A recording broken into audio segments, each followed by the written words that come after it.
Hello, पायल kitchen टिप्समध्ये तुमचं स्वागत आहे। चला तर बघूया। एक सुकामेवा म्हणून वापरला जाणारा पिस्ता आपल्याला परिचित आहे।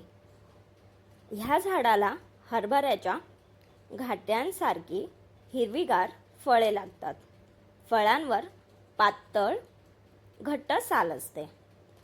फळाच्या आतील गर्भाचा रंग हिरवा असतो आणि त्यावर लाल टिपके असतात। यालाच पिस्ता म्हणतात।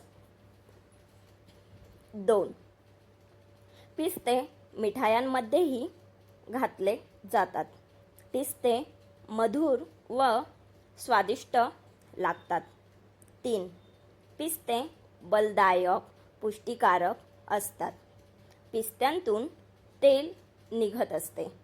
हे तेल डोक्याला चोळल्याने मस्तकातील पित्ताचे शमन होते।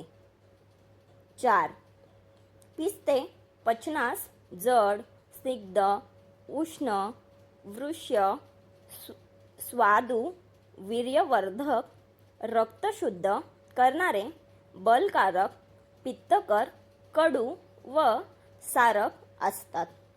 5 पिस्ते बदामगर, चारोळी व खसखस घेऊन बारीक वाटून दुधात उकळून त्याची खीर बनवावी व त्यात गाईचे तूप घालून खाल्ल्याने मेंदूची दुर्बलता, कमजोरी दूर होऊन तो सदृढ बनतो। अशा प्रकारे आपला आजचा व्हिडिओ संपलेला आहे।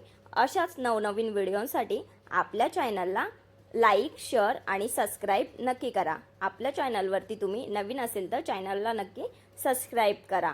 आपल्या चॅनलचे व्हिडिओ खूप हेल्पफुल असतात। Thank you for watching.